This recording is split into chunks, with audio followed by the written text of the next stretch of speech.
So I'm Ashvin Nair. And I'm Zhang. We're from Winchester, and we'll be talking about moving nonlinearly. We'll find some equations to do that, and then we'll suggest some practical uses for it. So while we were preparing for Basel 2012, we wanted to design a drive framework that would allow us to keep track of our position and angle the whole time we were moving.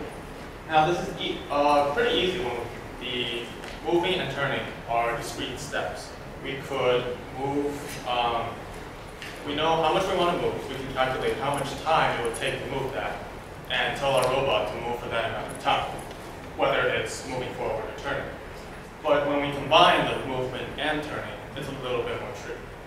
Right, so the reason we want to do nonlinear movement is that there's often algorithms that require things like wall following, where you can't conveniently move in a straight line. And if you hit obstacles, things like that, you still want to keep track of where you are the whole time. And simply moving in arcs is often faster to get to places. So the physics of turning is basically that the way and rate at which it turns is based on the two wheels. It's the sum of the cross product of the radius and the way that the wheel is turning. So we have a couple of expected behaviors that we basically reason out before we started this derivation. We expect that if the wheels move at the same velocity, it would go forward it would go straight at that velocity. If the wheels are at opposite velocities, then we expect the robot to rotate on its axis. If the right wheel velocity is greater, we expect it to move in a counterclockwise circle. If the left wheel velocity is greater, we expect it to move in a circle clockwise. And this is a quick diagram to show how we expect it to move if the right wheel velocity is greater. So as you can see, we have a left wheel velocity, right wheel velocity, and we have the velocity of the robot that starts at its center of mass. The robot's radius is denoted R0, and the distance between the left wheel and the center of those concentric circles is denoted R1. So the first thing we have to do is determine what velocity the robot is moving at. We reason that since this is a robot, it's a solid body, then the time it takes for the left wheel to move in one circle must be the same as the time it takes for the right wheel to move in one circle. So that's where we start. TL is equal to TR. And since T is equal to distance over rate, we can plug in the distance would be the circumference of the circle. We have the rate, so we plug it in, we simplify, and we ultimately get the distance from the left wheel to the center is equal to the body equation there, VL times 2R0 over VR minus VL. And from there, we can take that equation, plug it into a similar setup using the center and middle circles to get that the velocity is equal to VR plus VL over 2, which is simply the average of two wheel velocities, which is nice. It's kind of intuitive, and but it's a necessary step in our proof. So the next step is angle. We need to know the angle too to make sure that we know exactly where we are. So we start with the fact that the change in angle, if we move in a circle, is 2 pi. Theta equals 2 pi. And the time it takes is 2 pi r1 over the velocity of the left wheel. So then d theta over dt equals 2 pi over 2 pi r1 over VL. And we keep simplifying. And substituting. And we end up with this equation right here. VR minus VL over 2r0 is what the change in the rate of angle.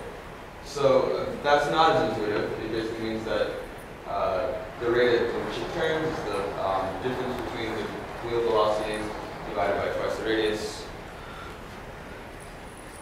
So a quick summary of our results. We have the velocity is equal to the average of the wheel velocities. We have two simple equations that allow us to determine our x and y position.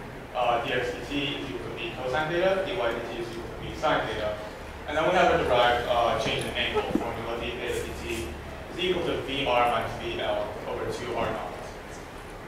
So this is kind of the practical side of this is if we were to put it in code, you basically just want to integrate x, y, and theta.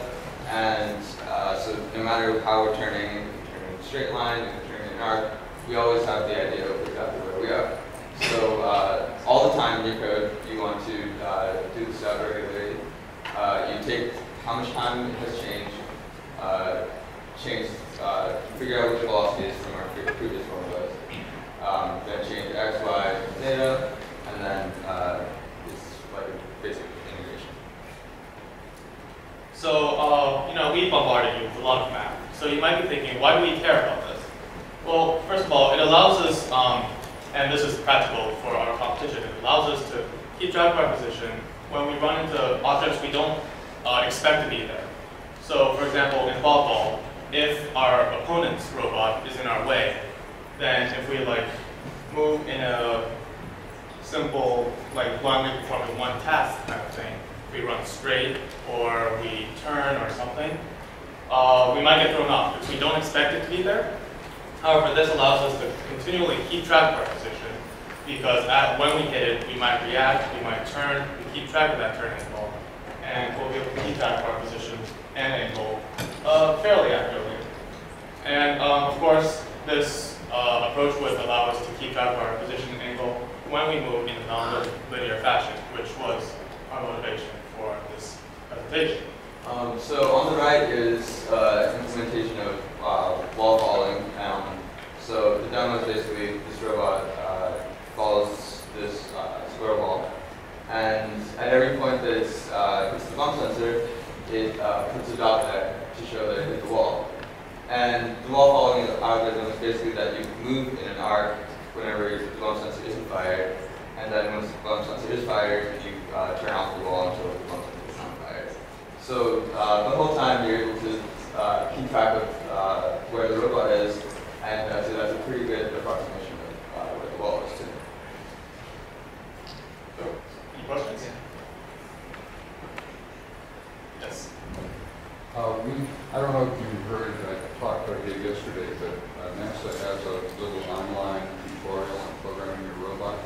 And one of the things I didn't mention in this lightning talk was that there's this one lesson there called this super mathy way to calculate turns. And if you take a look at that, I'd be really interested in getting comments back from you.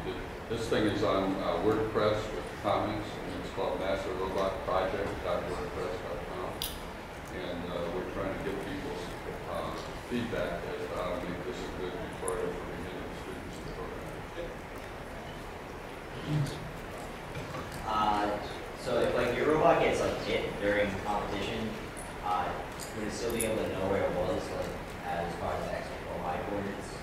So exclusively when we're wall following, what we do is, for example, wall follow on if we hit a robot, the wall following algorithm will actually go around the robot, and because of that, we'll know exactly where we go. I mean, if you crash into a wall and you keep driving or something, the logic's wrong, that will not be there. But if you keep an algorithm that does move around things, then yeah, it will tell you where you are. Has the precision of the robots that you've made been good enough for this to deal with the object run field? Yeah, so we've the create, it's been kind of tricky, the precision, but especially in things where we think that we're at one set of black tapes as opposed to another, we can differentiate because we know about where we are. So, things like that actually adds to what our sensors will tell us. How much do sensor lag and wheel slip affect your accuracy? Well, I don't, basically this was a continuous motion, right? I don't think that sensor lag and it would affect it that much. I mean, we haven't actually tested that, but from the results we've gotten, it's pretty precise how much they work. Well, for wheel slip, I was just thinking if something ran into if an opponent's robot ran into yours, I don't think that the wheels would be able to that the wheels have enough grip that they would move at the same rate the robot is moving across the ground during the collision, so then you lose accuracy there. Right. So like we do lose accuracy, but the purpose is basically, you know, if we hit the robot and we turn, like we get out of the collision, and now we roughly know where we are, and we still think that, you know, we can differentiate between the black tape that's like 3 feet away in the back. And another thing that's kind of cool is if we do get hit by another robot and kind of get thrown off track, if we do try to wall follow and we find a wall, we can generally know sort of where we are and we can get to our destination.